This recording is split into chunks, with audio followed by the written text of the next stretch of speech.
best memories. I just wanna let it go for the night. That would be the best therapy for me. Hey, hey, yeah, yeah. Hey, hey, yeah, yeah. Hey, hey, yeah, yeah. Hey, hey,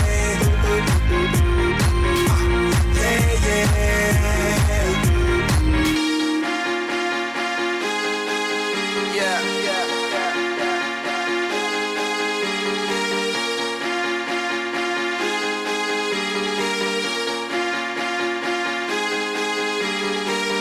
All the crazy shit I did tonight, those will be the best memories.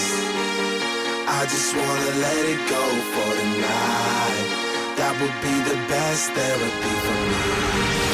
All the crazy shit I did tonight, those will be the best memories. I just wanna let it go for the night. That would be the best therapy for me. Hey, hey, yeah, yeah. Hey, hey, yeah, yeah. Hey, hey, yeah, yeah. Hey, hey, yeah, yeah. It's getting late, but I don't mind. It's getting late, but I don't mind. It's getting late, but I don't mind. It's getting late, but I don't mind. It's getting late, but I don't mind. It's getting late, but I don't mind. It's getting late, but I don't mind. It's getting late, but I don't mind. Hey, hey, yeah, yeah. Hey, hey, yeah, yeah. Hey, hey, yeah, yeah. Hey, hey, yeah, yeah.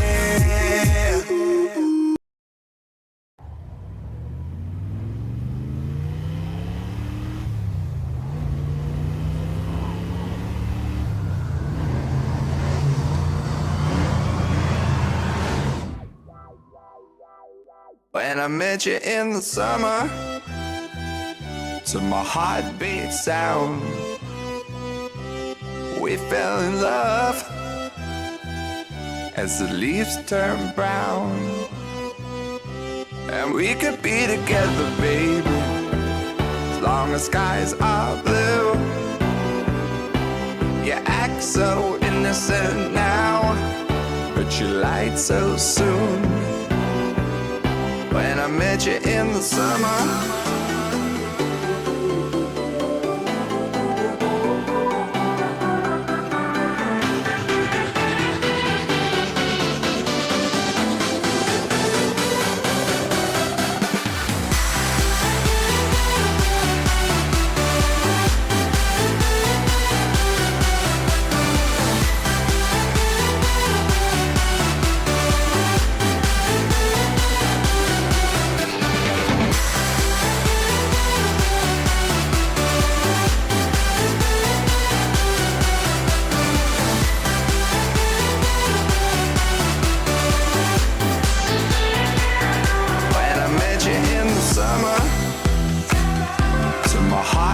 sound,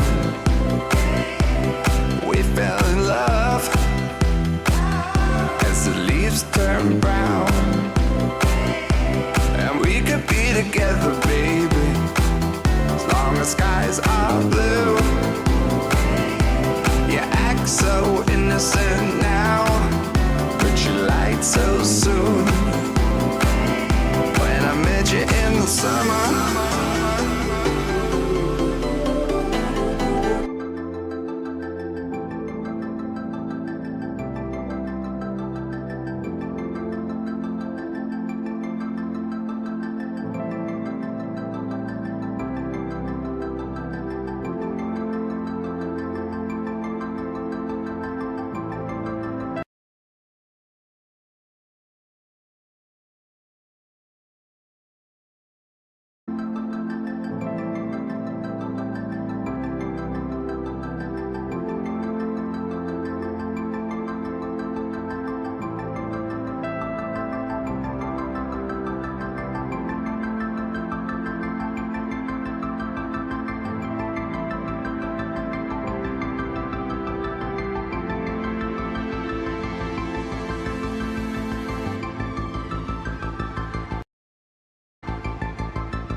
Space launch trajectory and countdown net. Pad is clear. 10, 9, 8. Launch auto sequence has started. 6, 5, 4, 3, 2, 1. Go for launch.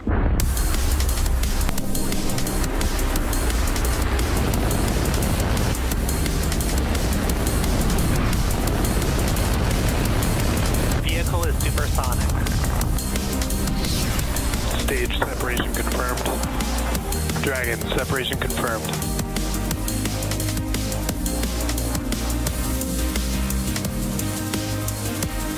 Stage 1 is transonic. Landing legs have deployed. And Falcon 9 has landed.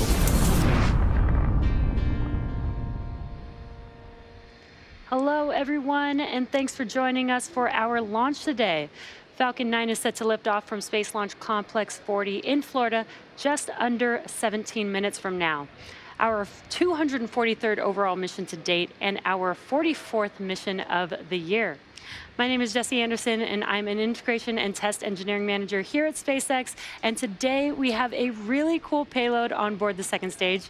We're sending a space telescope for the European Space Agency to a Sun-Earth L2 transfer orbit, also known as the Sun-Earth Lagrange Point 2, which is nearly 1 million miles beyond Earth's orbit.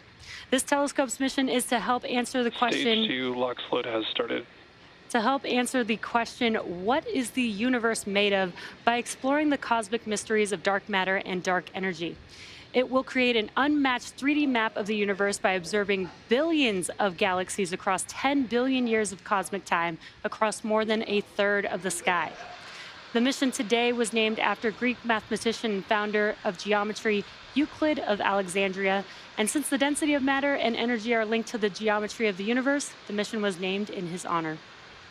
The spacecraft today was built by the European Space Agency, or ESA, with contributions from the Euclid Consortium and NASA. In fact, over 3,500 people from 21 different countries were involved in making today's mission possible. After launch, Euclid will have a month-long commissioning phase while traveling to its final destination.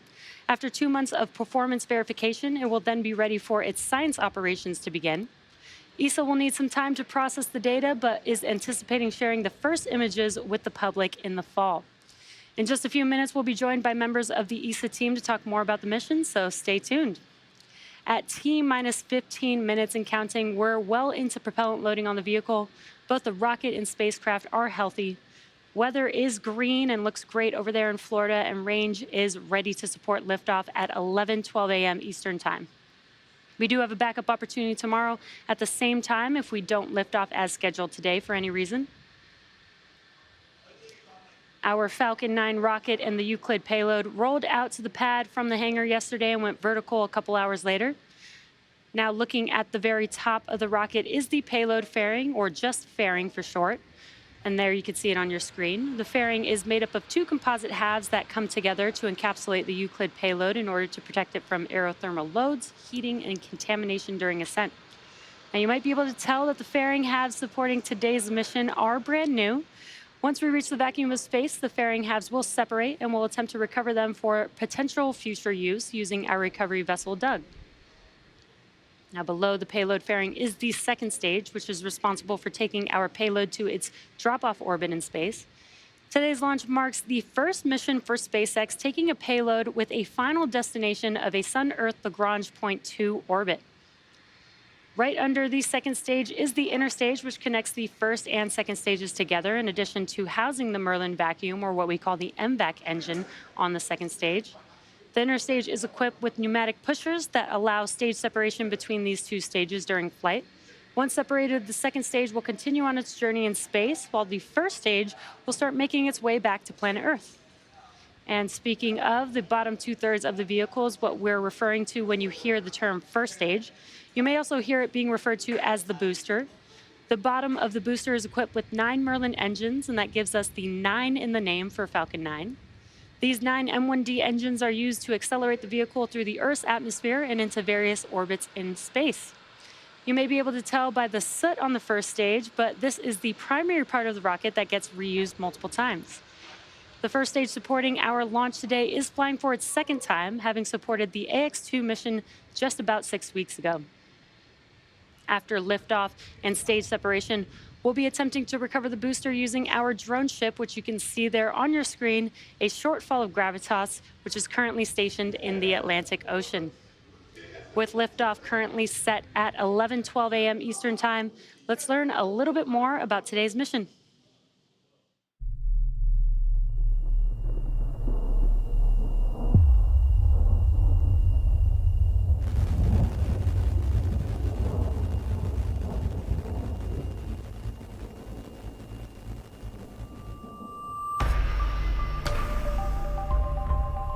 In 1915, Albert Einstein astonished the world with his general theory of relativity. It described the behaviour of the entire universe based on the matter and energy contained within it. The theory sparked the modern discipline of cosmology and the hope that we would finally understand how the universe came to be. But in recent times, the effort to define what the universe is made of has given us a very big surprise. Visible stars and galaxies make up less than 5% of the universe's total matter and energy. Beneath this visible layer is a mysterious celestial realm, consisting of shadowy particles and unknown energy fields. For decades, astronomers have puzzled at their nature, calling these elusive substances dark matter and dark energy. ESA's Euclid mission will go in search of the answer to the fundamental question: what is the universe made of? A European-designed mission, Euclid is built and operated by ESA, with contributions from the International Euclid Consortium and NASA. ESA selected Thales Alenia Space to lead on building Euclid, with Airbus Defence and Space providing the telescope and payload module. The telescope and scientific instruments form the heart of the mission. Together, they will observe billions of galaxies over more than 1/3 of the sky. Producing record quantities of data, Euclid will enable scientists to draw a precise map of the universe across space and time. This will allow researchers to investigate the effects of dark matter and dark energy on the apparent shape of galaxies and on their motion and distribution over immense distances. In turn, this will help reveal the true nature of dark matter and dark energy. The spacecraft and data communications will be controlled from ESA's European Space Operations Centre in Darmstadt. To cope with the vast amounts of data Euclid will acquire, ESA's EdgeTrack network of deep space antennas has been upgraded. These data will be analysed by the Euclid Consortium, a group of more than 2,000 scientists from more than 300 institutes across Europe, the US, Canada and Japan. Understanding the elusive nature of the universe has drawn astronomers throughout history. It remains one of the most challenging investigations in modern science, but Euclid is up to the task. The Euclid mission is a quest into the unknown, a mission to shine a light on the dark side of the universe.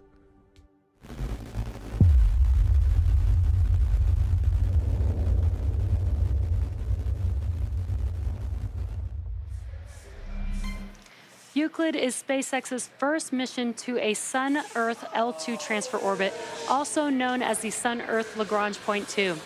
The Sun-Earth L2 transfer orbit is nearly 1 million miles beyond Earth's orbit and a most ideal orbit for space-based astronomy because telescopes in this orbit, like the James Webb Telescope, can keep the Sun, Earth, and Moon behind them while being close enough to transmit large amounts of data to Earth and receive solar power from the Sun.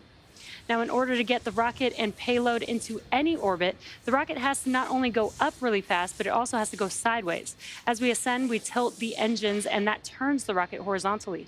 To help demonstrate this concept, imagine firing a cannon from a really high mountain.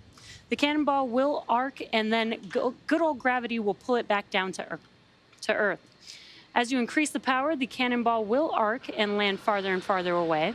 Eventually, if you could continue to increase the power, the cannonball will end up in free fall around the Earth. Basically, gravity is pulling down on the cannonball, but it's going so fast that it never hits the ground. This arc that constantly misses the Earth is called an orbit. Falcon 9 effectively does the same thing as the cannon in this example. It provides enough power and horizontal velocity to the spacecraft on board the second stage that the spacecraft is placed in orbit around the Earth. You'll be able to see this today by watching the orientation of Falcon 9 after liftoff.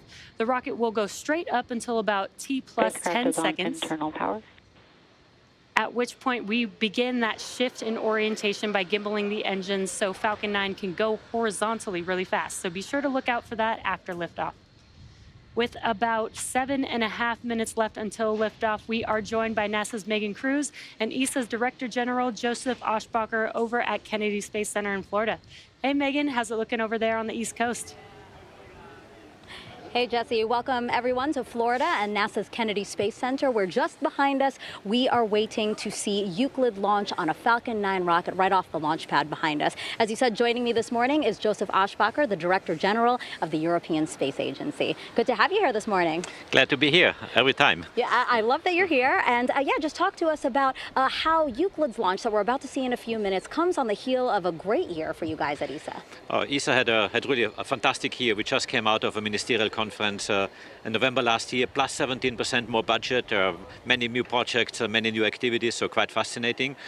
We have selected 17 astronauts. Some of them will fly from here into space. We have just signed an agreement with Axiom. We're having 5 astronauts in training right now at the Astronaut Center. We have launched JUICE earlier this year. JUICE is an amazing mission which fits very well with Euclid, which is looking at habitability of the icy moons of Jupiter, something quite unimaginable, just as crazy as Euclid, dark matter, dark energy, which is really amazing.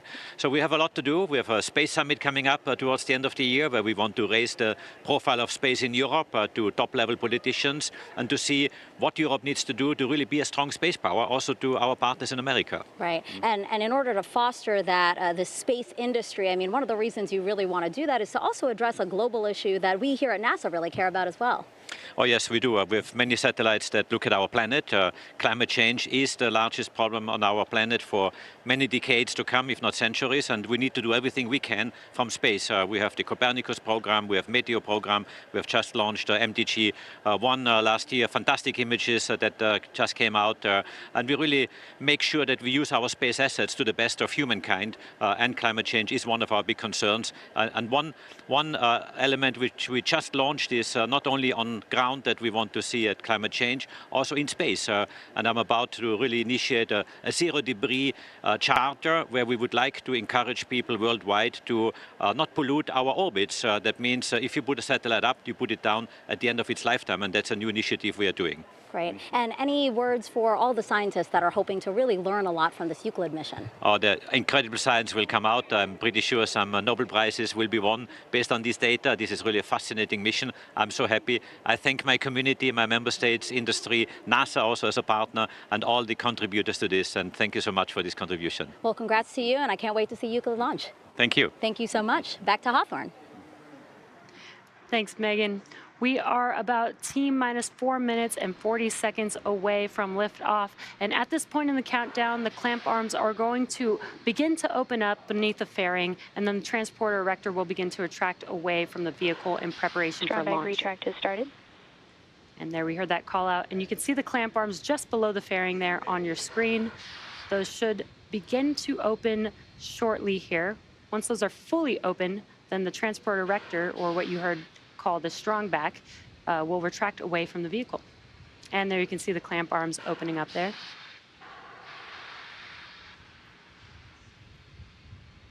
Again, once those are fully open, the TE will begin to slowly retract away from the vehicle.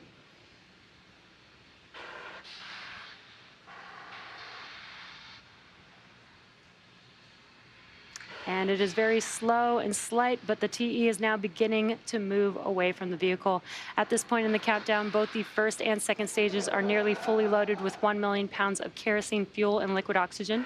Both first stage and second stage should finish prop loading about a minute apart from each other. First stage finishing up at T-minus 3 minutes, and second stage at T-minus 2 minutes. At T-minus 60 seconds, Falcon 9 will be in startup. Now, what that means is the rocket's autonomous internal flight computers will have taken over the launch countdown. Just inside of T-minus 2 seconds, we light the Merlin 1D engines for liftoff. The Euclid payload continues to be healthy, and the Falcon 9 team is tracking no issues on the rocket. Currently, both the vehicle and payload are healthy. Stage 1 LOX float is complete. And we're looking good for an on-time liftoff at 11:12 a.m. Eastern Time. So let's send it back to Megan over there in Florida.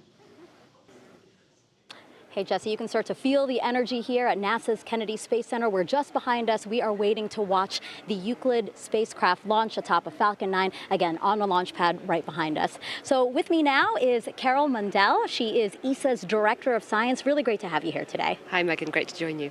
So talk to me about why studying dark matter, dark energy, why is that so important to understanding our universe? Yeah, sure. This is one of the biggest unsolved problems in modern physics. So we actually think we understand only 5% of the universe, with the matter that we see, galaxies, stars, planets, ourselves. So 95% of the universe, dark matter and dark energy, is still a mystery and enigma, a huge frontier of modern physics that we hope this mission will actually help to push forward.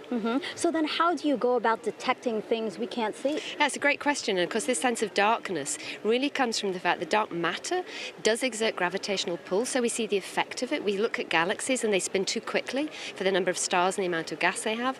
We look at the clusters of galaxies in the universe and we see too much mass. And so we don't know what fills that mass. It might be exotic particles, it might be that we've got our equations wrong. And on top of that, our universe is expanding.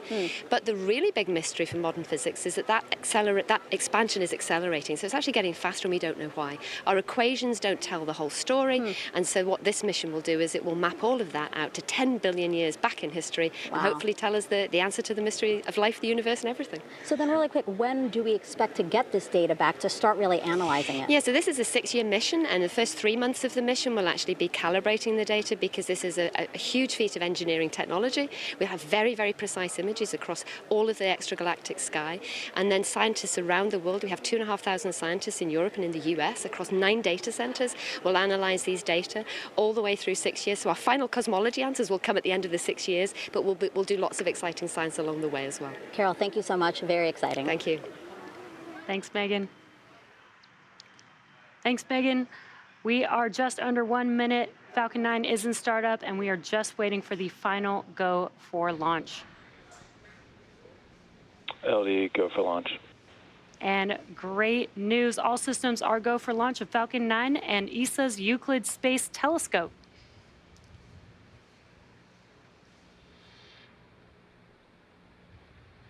T-minus 30 seconds and counting.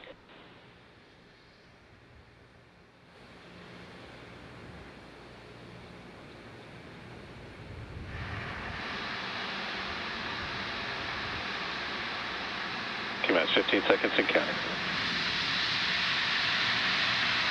T-minus 10, 9, 8, 7, 6, 5, 4, 3, 2, 1. Ignition, liftoff.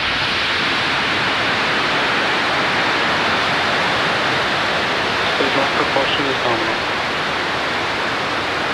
Vehicle is pitching downrange.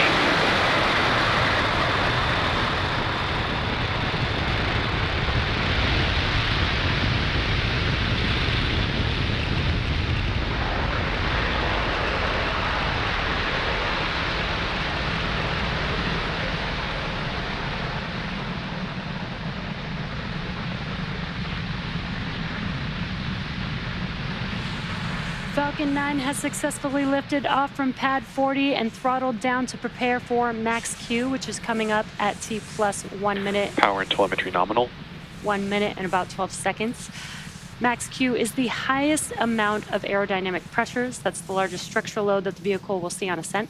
We throttle down those engines just to pass through max Q, and then we'll throttle them back up once we pass through that period. Falcon 9 is supersonic.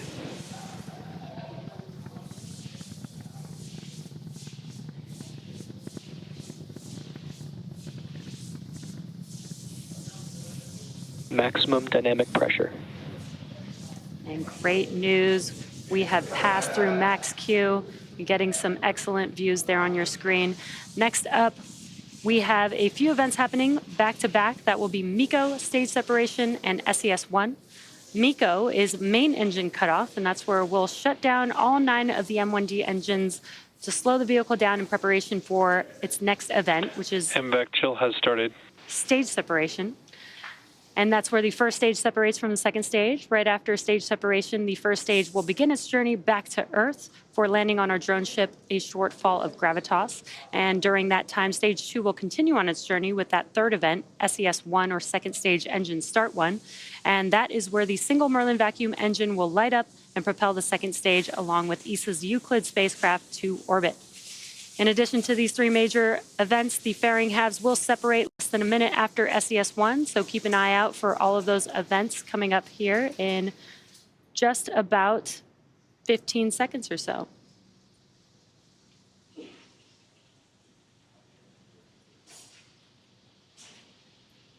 Again, coming up, we have MECO, stage separation, and SES-1. Main engine cutoff.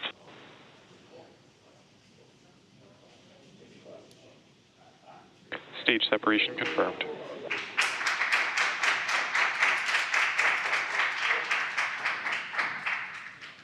MVAC ignition.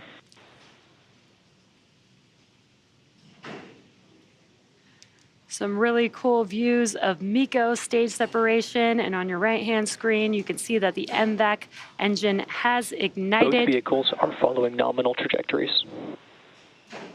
On your left-hand screen, the grid fins on the first stage are deploying, and in about 15 seconds or so, we should have fairing separation.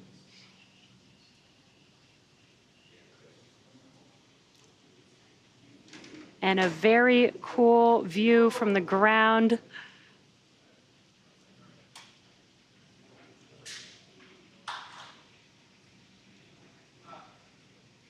Fairing separation confirmed.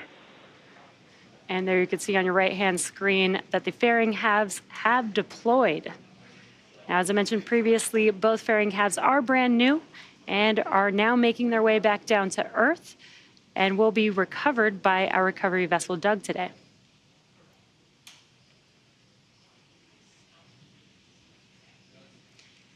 It is T+4 minutes into today's mission, and in order to complete today's landing, the first stage has 2 more burns left. Next up is the entry burn, and that's where 3 of the Merlin 1D engines will reignite. This helps to slow the vehicle down as it re-enters the upper parts of the Earth's atmosphere. Now, that entry burn is coming up in about a couple minutes from now, and that entry burn will last about 20 seconds long. And what you're looking at on your screen, on your left-hand side, is a view from the first stage vehicle, currently making its way back down to Earth, which you can see in the background. And on your right-hand screen is a view from the second stage looking aft at our MVAC engine. Acquisition of signal, Bermuda.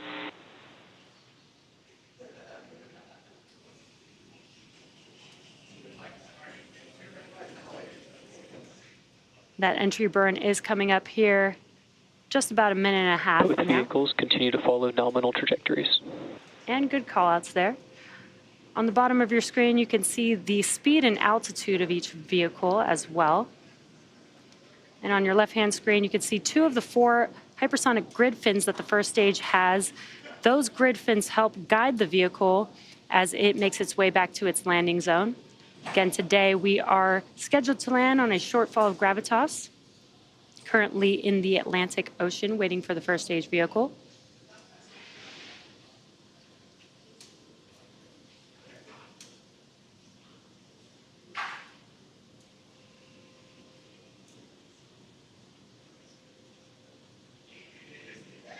And on your screen, you're getting a great view from the second stage with the MVAC there and the Earth looking amazing in the background. We're just about 20 seconds away from the entry burn on the first stage vehicle.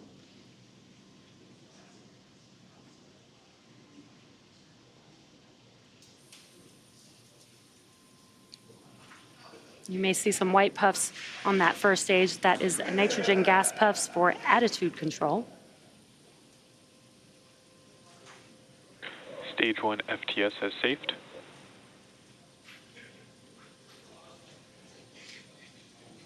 And there you can see the engines have reignited on the first stage on your left-hand screen.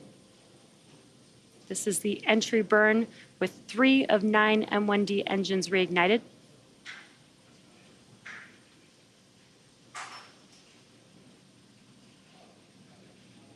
And you can see that those engines have shut down. That concludes the entry burn for the first stage.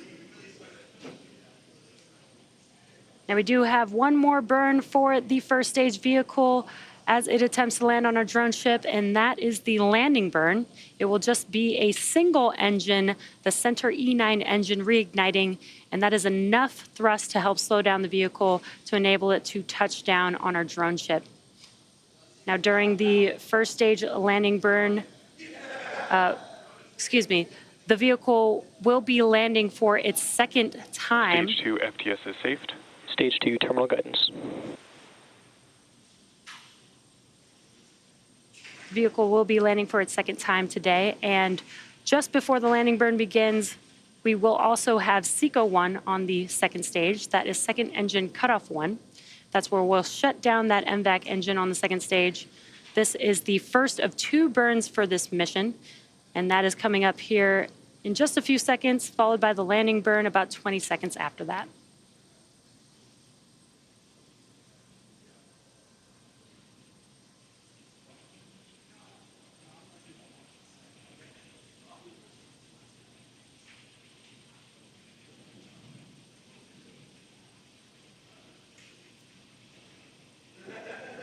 There you can see that the MVAC engine has shut down and the landing burn has begun on the first stage vehicle.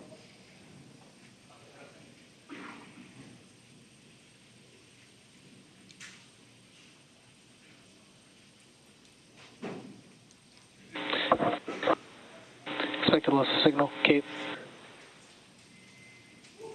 Nominal orbit insertion. What an incredible clear view of Falcon 9 touching down on a shortfall of gravitas. This landing marks the second successful landing for this particular booster and marks our 204th overall successful recovery of an orbital class rocket, including both Falcon 9 and Falcon Heavy first stages.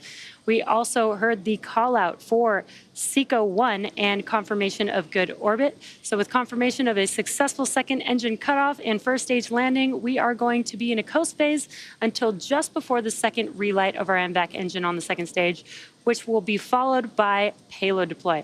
So sit tight and we'll see you back here around the T plus 17 minute mark.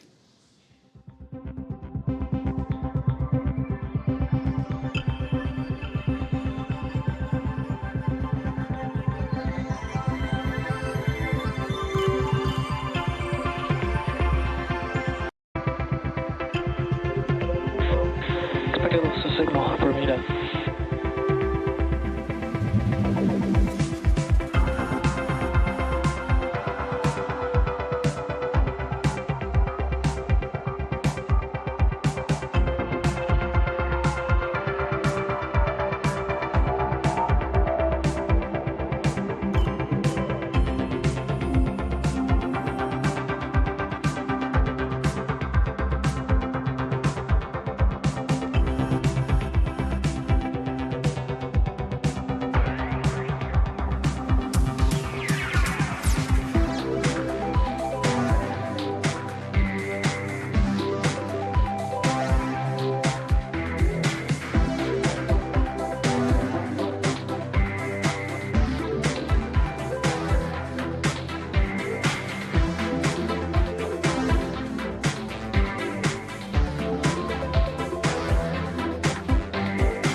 rockets to Mars, and you just boggle the mind. And the technology caught up, didn't it?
Acquisition signal Brazil.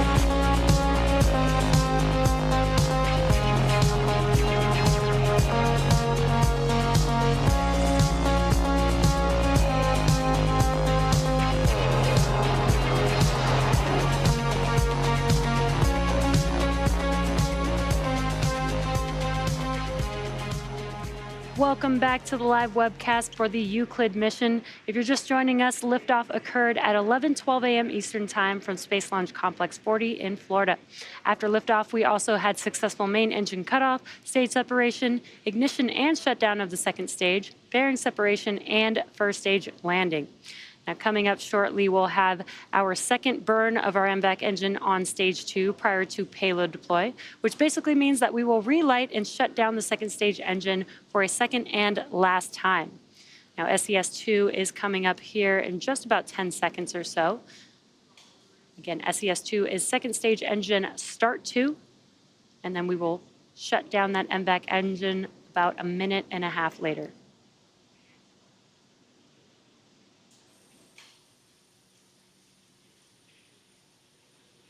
MVAC ignition. There we heard that call out, and you can see on your screen that the MVAC has reignited. Again, this burn will last about 90 seconds, and it will be the last burn of stage 2 before we deploy the payload.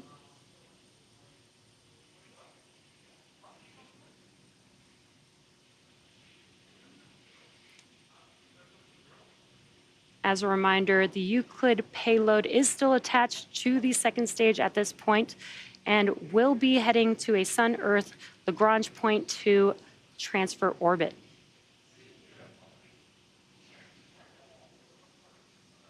And that is about 1 million miles beyond Earth's orbit.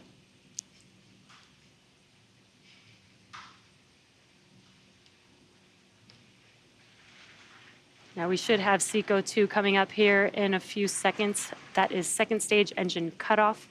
Again, will be the conclusion of the second and final burn for this mission.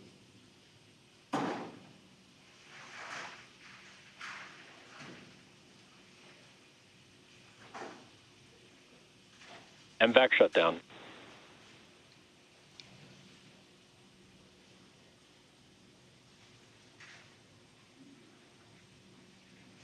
We've just had SECO 2. Nominal orbit insertion. There's that call out. We just had SECO 2 and confirmation of good orbit. So with successful second engine start and cutoff, we'll join you live to cover payload deployment in about 20 minutes. So we'll see you in a few.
Illusion of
First things first, I'ma say all the words inside my head. I'm fired up and tired of the way that things have been. Oh, ooh, the way that things have been. Oh, ooh.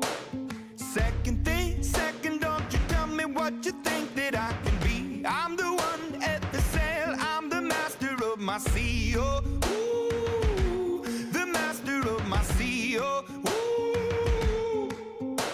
I was broken from a young age, taking my soak into the masses, writing my poems for the few that look at me, took to me, shook at me, feeling me, singing from heartache, from the pain, taking my message from the veins, speaking my lesson from the brain, seeing the beauty through the... Hey, you made me a believer, believer.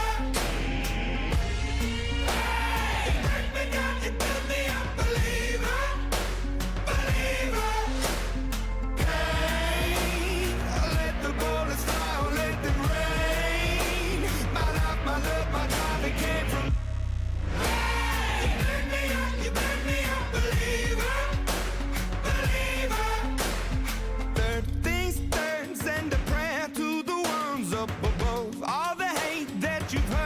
Your spirit to a dove, oh, ooh, your spirit up above, oh,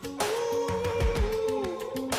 I was choking in the crowd, building my rain up in the cloud, falling like ashes to the ground, hoping my feelings, they would drown, but they never did, ever lived, ebbing and flowing, inhibited, limited, till it broke open and rained down, it rained down like... Hey, you made me a believer.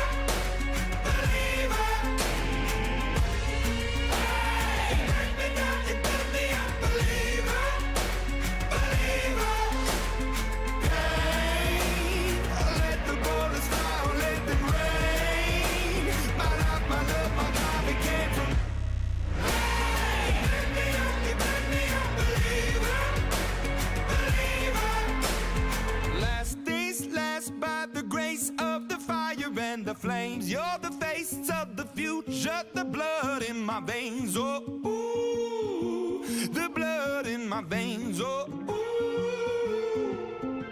But they never did, ever lived, ebbing and flowing, inhibited, limited, till it broke up when it rained down like...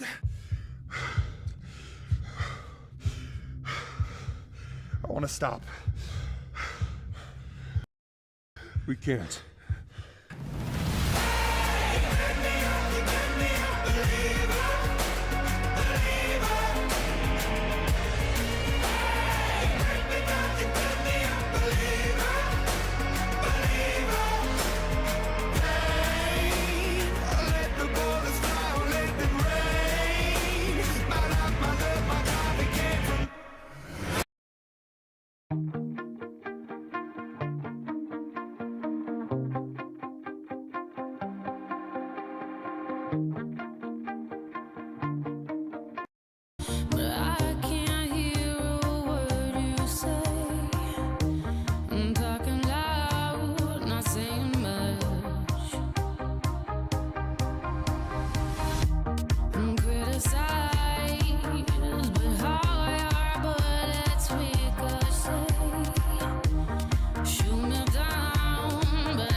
You take your aim far away, far away. You shoot me down, but I won't fall. I am titanium. You shoot me down, but I won't fall. I am titanium.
joining us once again for the ESA Euclid launch. We've had a great mission so far, and we have just one more major milestone left in our mission, which is payload deploy. Built and operated by the European Space Agency, or ESA, with contributions from NASA and the Euclid Consortium, the Euclid spacecraft will be operated from European Space Operations Center in Darmstadt, Germany. It will explore dark matter and dark energy, which combined is known to make up 95% of the universe as we know it, and create an unmatched 3D map of the universe with time as the third dimension by observing billions of galaxies across 10 billion years of cosmic time across more than a third of the sky. Now, deployment is coming up here in just a few seconds.